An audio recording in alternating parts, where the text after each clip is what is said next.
Hi, and welcome everyone. I'm Lizzie Omer. I'm the Communications Director with States United Democracy Center, and I'm just going to run over a few quick logistics. There will be Q&A at the end, so if you have a question, you can go ahead and put your name and outlet in the chat function, and we will make sure to be able to call on you at the end. We will hear a brief set of remarks from our wonderful speakers and then hand it over to Q&A. And without further ado, I'd like to introduce Norm Eisen, the co-chair of the States United Democracy Center. Hello, everyone. Thank you for joining us today for our latest press briefing from the States United Democracy Center. As most of you know, we are a nonpartisan organization that focuses on connecting state officials, law enforcement leaders, and pro-democracy partners across the country with the tools and the expertise they need to safeguard our elections, which are the foundation of our democracy. We're here today in anticipation of the cyber ninjas delivering their so-called findings for their so-called audit to the Arizona State Senate. This is their misguided and dangerous review of Maricopa County's 2020 election results that we're referring to. Of course, I'm joined today by an all-star bipartisan cast, including Arizona Secretary of State Katie Hobbs, former Kentucky GOP Secretary of State Trey Grayson, and three experts who've been involved in observing the proceedings by the cyber ninjas. That's Ryan Macias, Jennifer Morell, and Ken Matta. Let's start by emphasizing what we all know to be true. There's no question about it anymore. The 2020 election was free, fair, secure, and accurate. Yet, we are still seeing a wild disinformation campaign pushed by anti-democratic politicians and their allies in and outside the government. They're spreading falsehoods and conspiracy theories in an effort to undermine the unquestioned results of the 2020 election that trusted local election officials conducted and verified. The Cyber Ninjas operation is just that, a wild disinformation campaign. This is not a fact-finding mission, but simply another way for those who are unhappy with the results of the 2020 general election to continue to stoke conspiracy theories that will further erode the public's trust in our electoral processes and can lead to violence, as we saw in the deadly and tragic January 6th insurrection. Given the clear connections to conspiracy theorists of the recent events in Arizona, the glaring legal deficiencies, the lack of transparency, the security issues, Arizonans and experts alike have raised serious concerns, the most serious concerns about what's gone on.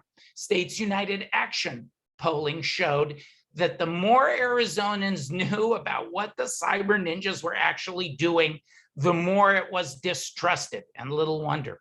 The lack of support for these bad faith reviews isn't isolated just to Arizona.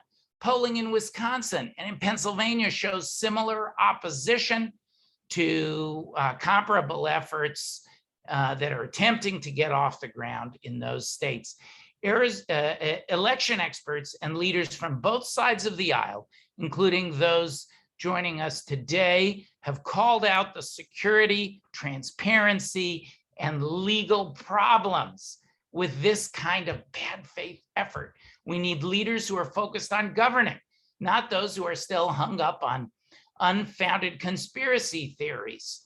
These audits aren't just wasting time and costing taxpayers money, they're threatening the health of our democracy. And as you'll hear during this briefing, whatever information the cyber ninjas are delivering to the state Senate cannot be entrusted, is not credible, and should be disregarded. Just last week, Secretary Hobbs and her office put out a comprehensive report that can be trusted, that details the non-transparency, the insecurity, and the other issues raised over the course of the cyber ninjas activity in Maricopa County.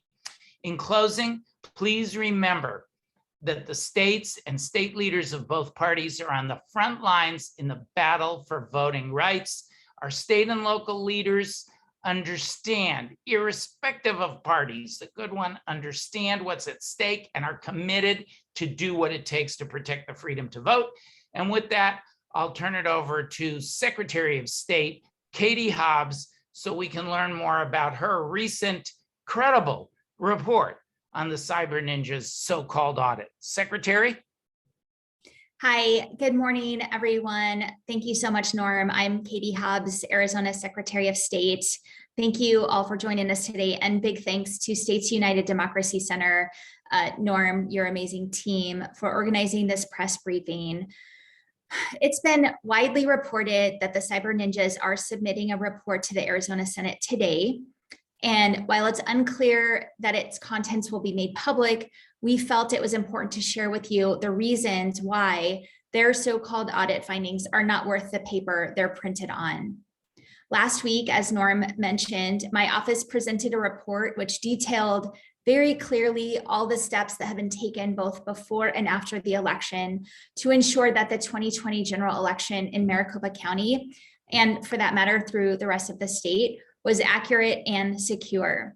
The report then laid out in detail the observations of the experts that my office fought to have allowed on the floor of the Coliseum during the audit.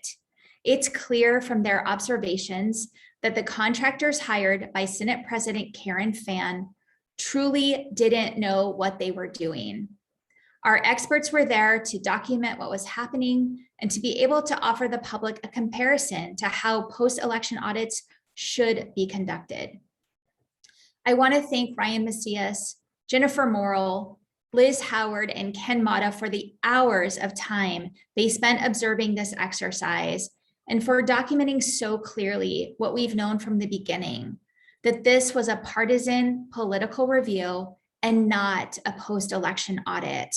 It was unnecessary, and it has undermined public confidence in the accurate and secure elections that were conducted in 2020, and unfortunately has cast doubt on those that will be conducted in the future. We have a lot of work to do to reverse the damage that's been done. And with the imminent release of the coming report from the Senate's contractors, it's going to be that much more challenging. So obviously, I think it's important that you all have an opportunity to hear from these folks ahead of the release of any information from the Cyber Ninjas about why their report should not be trusted or given any credence. So thank you again for your interest in this. And with that, I'll hand it back over to you, Norm. Thank you so much. Thank you, Secretary Hobbs. And now we will begin hearing from our distinguished panelists. And the first one is former Kentucky Secretary of State Trey Grayson, including to talk about the pre-rebuttal report that he prepared and that States United was honored to release, and also the national relevance. Secretary Grayson? Thanks, Norm. Appreciate everything that you and the center are doing, and it's good to follow my friend Katie Hobbs. We were together last weekend at the National Association of Secretary of State's conference. I come to you from the parking lot of my dentist's office. I got a clean bill of health, got a good set of teeth right now in my Toyota Camry. So I apologize for the background, but with technology we can adapt. So Secretary Hobbs talked about the report that she and some of the others issued a couple of days ago. And also my fellow Republican, Stephen Richer, who's the Maricopa County supervisor. He's done a lot of great reporting on how elections in Maricopa County have been run and are run in the future. Barry Burden, who's a political scientist at University of Wisconsin at Madison and also an elections expert. He and I did a pre-rebuttal report, as Norm just mentioned. We issued it in late June, so about a month, almost 2 months ago, where we looked at what were the challenges with what we called the review. We didn't want to use the word audit because that's a disservice to all the actual post-election audits that do take place. And we identified several problems with the review, and I'll just list them, and I'm happy to go deeper into this Q&A, but transparency issues and impartiality challenges, there are contracting issues. There was a real faulty ballot review process that violated all the best practices that we know in the election administration space. There's also a built-in error rate that really is unacceptable in our review, lack of security, and finally a lot of false public accusations. And so I'm here today to say that no matter where you fell in the 2020 race, no matter who you voted for, no matter what you hope that outcome would be, you shouldn't take any comfort in whatever the Cyber Ninjas report reveals. Nothing that report says should be given any kind of credence, given the lack of standards that it followed. And we can't allow unqualified actors like this and hyper-partisan actors to impact how we're handling our election administration, both now and going forward. There was some talk about the polls. Norm mentioned the state action, the Center's Action Group's polling showing that the more you learn about what was going on in Arizona, the more voters, especially the key swing voters, decide battleground states like Arizona and Pennsylvania, Michigan, the more those voters start to criticize and feel lack of comfort in such a review. And this is really important because this report, this review, isn't just impacting Arizona. Over 40 local and party leaders came to Arizona to watch, to learn, and to try to take this bad idea back to their own states, especially worried about Pennsylvania, Michigan, and Wisconsin. As a Republican, as an election administrator, I worry about our country. I worry about the future of my party, and I don't want bad ideas like this spreading to other states. And that's why I want to speak out and continue to speak out about our pre-battle report. And as this goes forward. So I'm really proud of the elections we ran in Kentucky when I was Secretary of State. And I'm actually still proud of my successors, including this past election where our Republican Secretary of State, our Democratic governor, adapted Kentucky's elections with the assistance of our legislature that gave them that power so that we could conduct an election that featured really high turnout in the middle of a pandemic. And I'm really proud of those local election administrators who implemented all that. We know how to run elections in America. We know how to run a post-election audits and learn from our elections. But this sham review needs to be caught up exactly what it is. And so my hope is that we can stop this audit, have it be the only one that's frauded the sham review, the only one in the country, and these other states will learn from Arizona's example and not repeat it. So I'm happy to answer any questions during the Q&A, and I'll kick it back to you, Norm. Thank you, Trey. And it's so important that all of the credible voices, irrespective of party, and Trey, of course, was a distinguished GOP Secretary of State in Kentucky, but all of the respected voices are coming together to condemn this nonsense. And I commend to everyone's attention in the chat, Secretary Hobbs and team's outstanding a report just released, as well as Secretary Grayson's report with Professor Barry Burden, two notable experts that States United released several weeks ago. Links to both of those are in the chat. Now we will go to Ryan Macias, the former acting director of certification and testing for the United States Election Assistance Commission and an Arizona election observer, to talk about his experiences with what has been happening and what he's seen. Ryan? Thank you, Norm. For all of you, I'm actually sitting in the airport, so if I have to mute because of background noise, please, I apologize up front. But first and foremost, I just want to say that the Arizona Senate's Florida-based contractor, the Cyber Ninjas, who will probably be releasing a report and some false narratives today, they failed to meet any industry standards for any credible audit. And so please do not refer to this as an audit, rather to a sham review or a performance in which it was. They, again, had no credibility in auditing or in elections. The contractors demonstrate a lack of understanding in the election process and procedures for both Arizona and the County of Maricopa. Problems plagued this exercise from the start, stemming from the opaqueness of the contractors' processes and procedures, as well as from glaring security issues, which were reported in the report. The Cyber Ninjas' performance is not replicable. It was not transparent, despite what they tried to say to the public.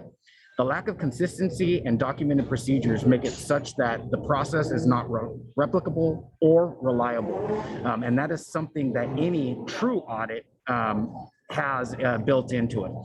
And with that, I'm actually going to turn it back over to Norm, and I am ready for any questions you may have. Thank you, Ryan. And next, we're going to hear from another one of the observers, Jennifer Morel, a former elections official, a recognized expert in election audits, and a partner at the Elections Group. Jennifer? Thanks, Norm. Really great to be here. I know many of you have heard us talk about this in previous press briefings and other writings. I think the thing I want to stress today is I've been working with the election community for over 3 years now, educating and instructing election officials on ways to enhance the way they do post-election tabulation audits, how to conduct those, everything from best practices for maintaining chain of custody and ensuring ballot accounting and reconciliation happens correctly, to robust and efficient post-election tabulation audits. And this is probably as good a time as any to remind anybody that when I say efficient, most election officials, most states require audits to be completed in a number of days, not a number of months. But the goal for me in my work has been to help state and local officials conduct an audit in a way that they can provide additional evidence that their election was conducted securely and accurately, and to provide a mechanism to detect errors if they did occur. Never in the course of my work would I have imagined that the word audit would be weaponized and used to sow mistrust of the voting process and the election professionals. And I really want to stress that word, professionals, charged with administering elections. The reports that have been linked, the report from the Arizona Secretary of State illustrates the problems we saw as observers of this unofficial election review. And I would highlight, as those that commented prior to me, that we don't want to call this an audit. We don't want to refer to that as such. It points to all the ways that these activities that we've seen unfold over the last 4 months in the Coliseum deviate from best practices, from the requirements established in Arizona law for conducting an audit or a recount. It really is time that we move on from the conspiracies of 2020. It's time that we get back to supporting the work of election professionals, professionals like those in Maricopa County in the elections office and the Arizona Secretary of State's office. Happy to take questions. Thank you, Jennifer. And we're very shortly coming to questions for all of those who are joining us on this call. But first, we're going to hear from one final presenter, and that's Ken Matta, the Information Security Officer and the Election Security Lead in the Arizona Secretary of State's office, and also an observer. Ken? Hi, Norm. Thank you for Hi, hosting Ken. us here today. I'm just going to put out a couple of finer points. We've heard some great stuff here about my experience there. I just want to say that the media cameras were pointed to the floor of the review, and the world saw differently colored shirts, team of people working to tally the votes. But that visibility stopped as soon as they enter their data into their computer systems. The outside world has not been allowed an insider's view into the data or processes there. Even today, the data is housed somewhere else, nobody knows where, not under observation and protection. So we don't know if it's any longer intact or authentic, and the chain of custody of the data is non-existent. This is a fundamental problem with the transparency there. One of the many, many problems of the transparency we've seen there. We experienced intentional blocking of our observations, from shutting down computer programs when we came by, to physically and purposefully standing in front of our way of seeing things that we wish to see, and even carrying out loud, pointless conversations with us so other conversations could not be heard by us. There was actual instruction to their staff to let us see as little as possible, which we learned about from one of their staff. And I think the elephant in the room is the lack of knowledge about elections that we've all discussed here. Time and time again, we observe them struggling to understand the meaning of the evidence they possessed. It was painful to watch them misinterpret what they were seeing and then propagate their mistaken conclusions to the workers and to the public at large. We question amongst ourselves as observers whether this lack of industry expertise was just a dereliction of duty or if it was intentional and the very thing that allowed them to continue their quest for evidence of fraud unhindered by the truth. And it was inconsistent. As Ryan was careful to point out, we saw them just doing and redoing work over and over again. And I want to say, finally, we took careful notes about the data files that we could observe, including the different versions for the recollected data. I think it's important to ask for and get into the public domain all of the data produced by the review, including the early and later versions, because it's going to help tell the real story here. And it's a story about the inconsistencies and inaccuracies of the processes. And that's all I have, Norm. I'm ready for questions too. Thank you, Ken. And just to emphasize what Ken has said from the perspective of professionals who work on this, I worked on the controversial Florida 2000 post-election process. I was lead counsel for the 2004 post-election recount in Ohio, and I've been doing this work for 30 years. I have never, ever seen a travesty like this one. And I think people agree on both sides of the aisle, responsible individuals, irrespective of party.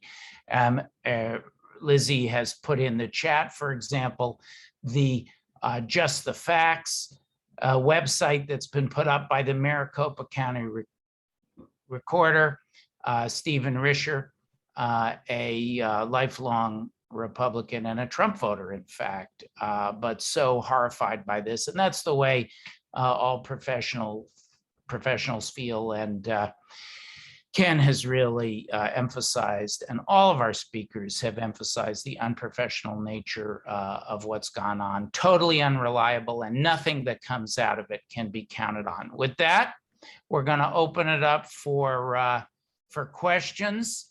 And my colleagues will help moderate that. Take it away, friends. Thank you, Norman. Thank you to all of our speakers today. If you have a question, you can go ahead and put your name and your outlet in the chat function, and we will get to that. And it looks like we have our first question from Bud Foster. Bud, we can open up your line, or if you want me to read the question, I can read it here too. And Lizzie, just for the benefit of everyone, if the questioners could identify their publication, or you can, that would be wonderful. Yes, but if you could direct who you want the question asked to first, that would be super helpful. Well, I think to Norm. Can you hear me? Yes, hello, Yeah, Bud. I think to Norm. My name is Bud Foster. I'm a reporter for the CBS affiliate in Tucson, Arizona. And I was just wondering, what do you feel now that they're going to release at least something of this review? We assume they're going to release something. We don't know that for sure. But what do you feel is the long-term strategy of this exercise that they've been going through for the past few months? Bud, and then I'm going to also invite the panelists to comment. I feel that it's a spaghetti at the wall strategy. It's a non-strategy, but it's so dangerous for our democracy. I would call it throw rotten spaghetti at the wall. There's no strategic objection here. The lies, the disinformation, the harm that's being done is just willy-nilly. It's terribly damaging to our nation. But I'll let Secretary Hobbs, Secretary Grayson, or our three observers comment as well. But thanks for that very good question. I'll jump in for a second. I mean, look, obviously there's a lot of Americans after every election, the supporters of the losing candidates often ask questions about the election. And we see surveys where the supporters of losing candidates usually have less confidence that the election was conducted fairly, which makes sense, human nature. We saw that after the 2016 election with some higher, the Democrats were a little bit less trustful than Republicans, that sort of thing. If you really wanted, if we wanted to do something that would actually bring confidence back, you wouldn't have done this. That's what's, to me, is the biggest evidence. You wouldn't have done something like this. You wouldn't drag it out. You'd bring in election experts. You also would have done it in time to change the outcome legally.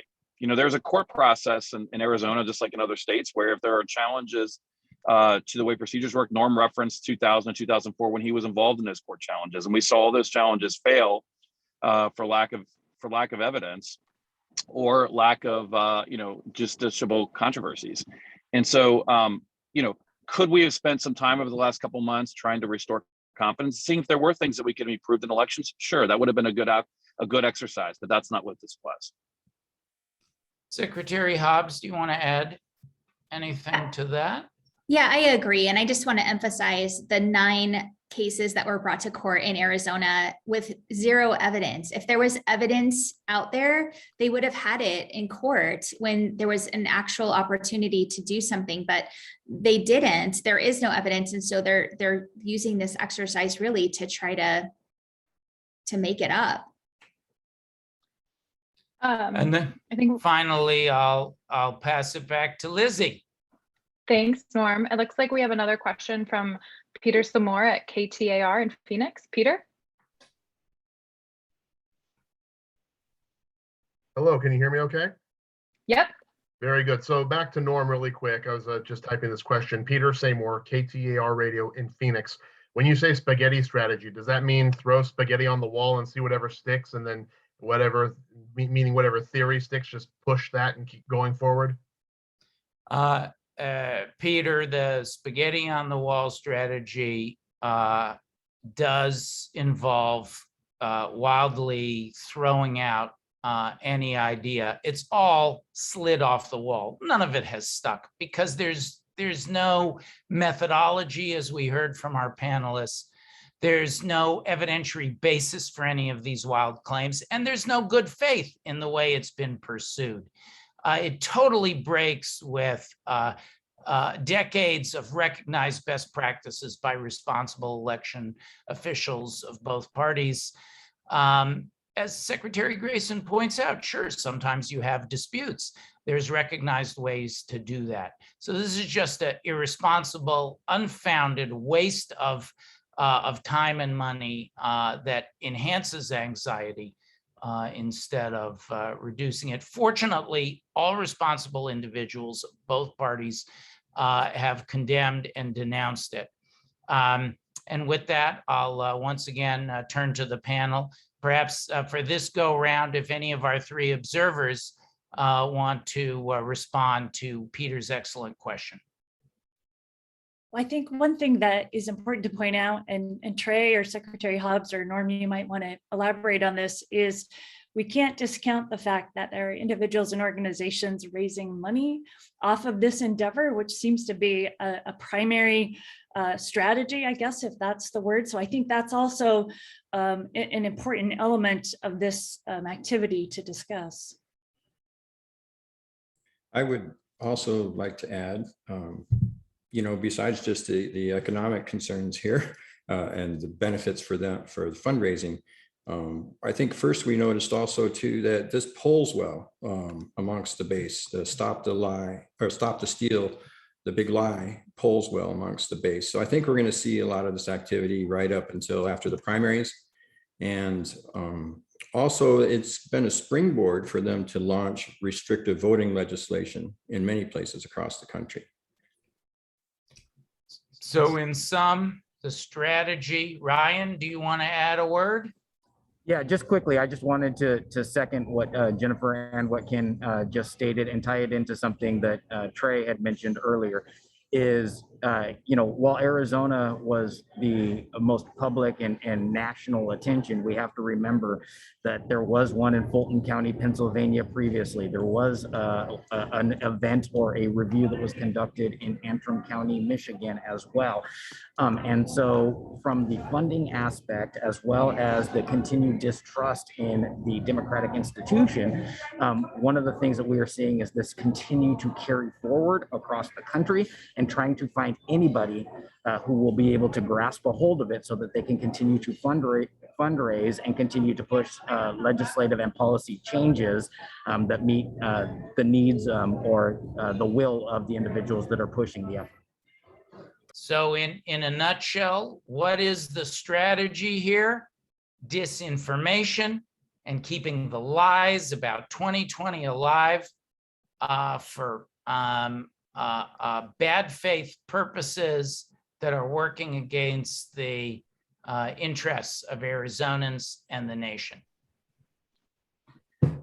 Okay, we're gonna take a few more questions, and just so folks know, Ryan might have to jump off so that he can get to his flight on time. So if Ryan isn't here, we can always get him questions much later today once he has landed. So next we're gonna go, it looks like Jeremy Duda, you have your hand raised. If you have a question, you are up next. Hi everyone, this is Jeremy Duda at the Arizona Mirror. And the thing I wanted to ask is, obviously there was no particularly good reason for them to have embarked on this project in the first place due to the lack of evidence about any wrongdoing in the election. But if they were insistent on doing it, I was wondering what they could have done that would have made this credible. What could they have done differently that would have made this a more serious review, or even something that actually qualifies as a real audit? Jeremy, I'll essay a brief answer and then turn it over to Secretary Hobbs and Secretary Grayson. There was no predicate for this activity at all. There was no good faith basis. The election was held, it was certified, it was reviewed, it was litigated. The good faith actors of both parties came to a conclusion.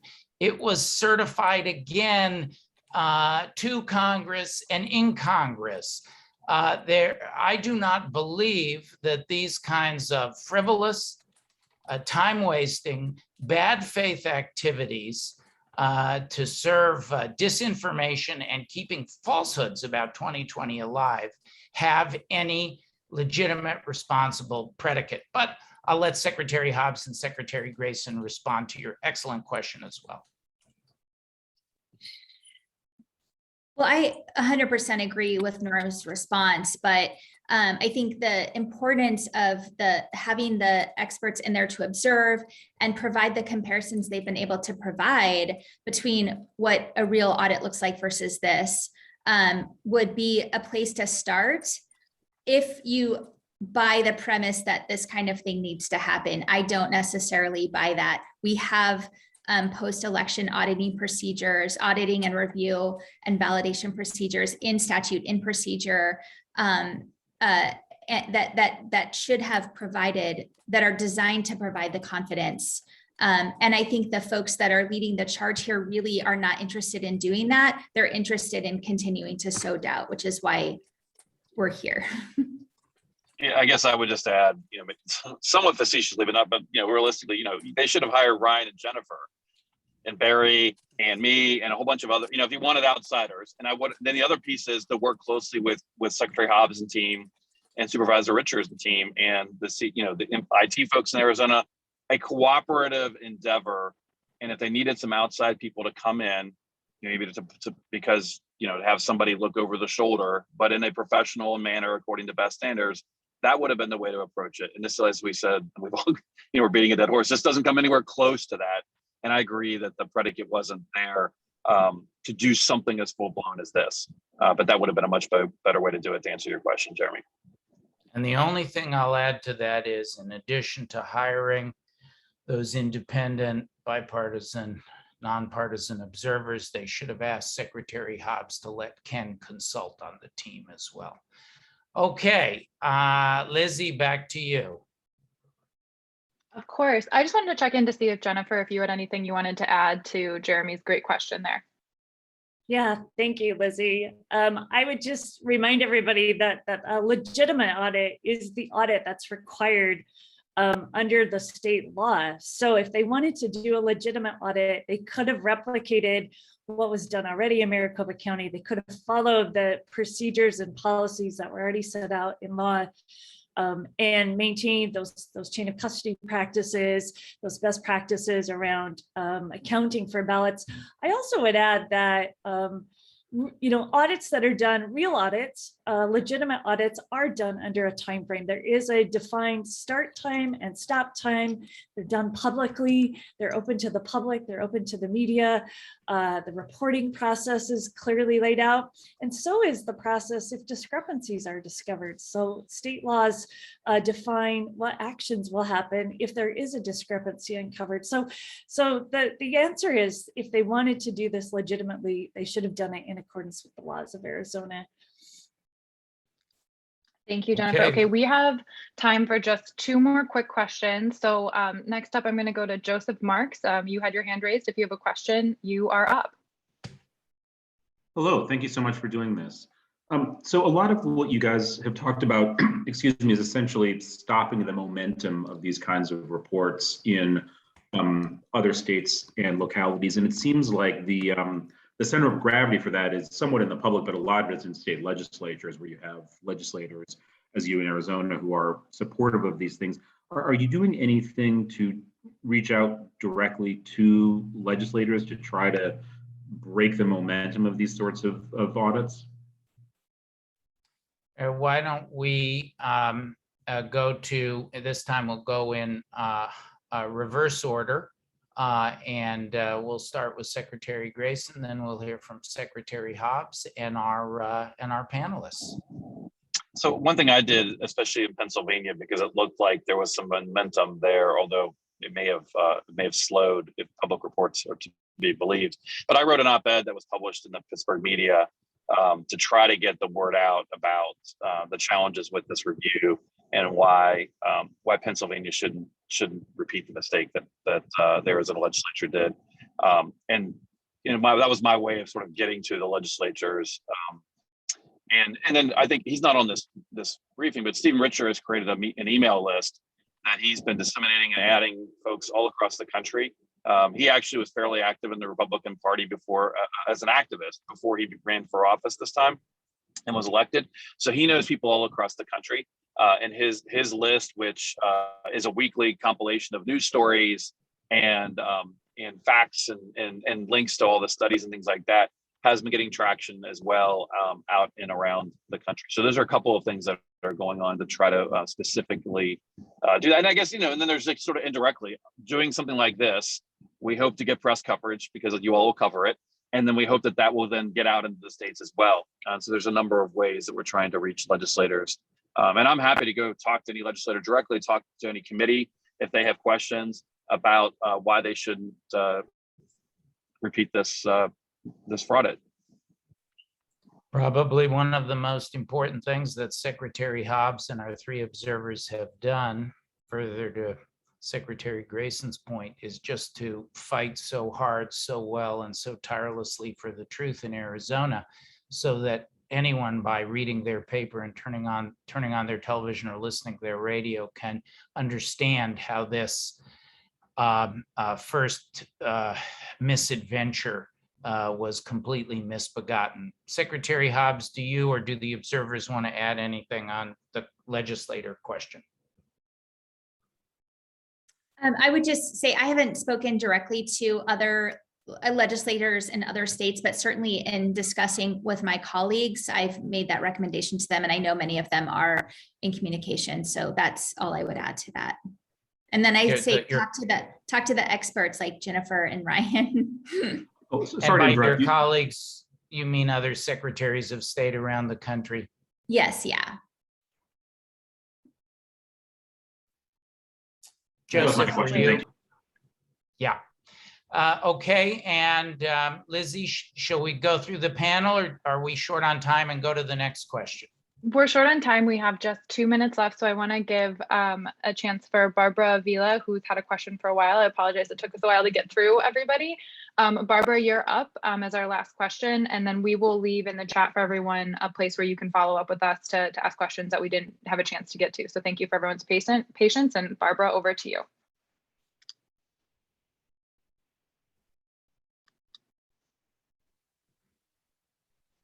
And maybe we lost Barbara. Okay, well, if anyone has additional questions that we were not able to get to, you can go ahead and email us at press@statesuniteddemocracy.org, and we will make sure to triage any questions we come in to the appropriate speakers. And I will hand it over to Norm for some closing remarks. And thank you, everyone. I want to thank my States United colleagues, the wonderful Lizzie Elmer, Tiger Marr, and the others who put this together. They worked through the weekend to respond to the reported turnover of the Cyber Ninjas report. Of course, as always, we are grateful to Secretary Katie Hobbs and to all her team for what they've done to do the right thing in Arizona. We want to thank former Kentucky GOP Secretary of State Trey Grayson, outspoken, and as his Pennsylvania op-ed is also in the chat, and our observers who have been on the ground, who joined us today, working very, very hard throughout the pendency of this so-called review for helping bring the truth and the facts to light and counteracting this malicious disinformation campaign, which with the strategic purpose, as we talked about, of keeping the lies, misinformation, and the big lie about 2020 alive. Thanks for being with us, everyone. And as always, we here at the States United Democracy Center are available to be of assistance in any way, shape, or form as you cover this story. Thanks, everyone. Thank you.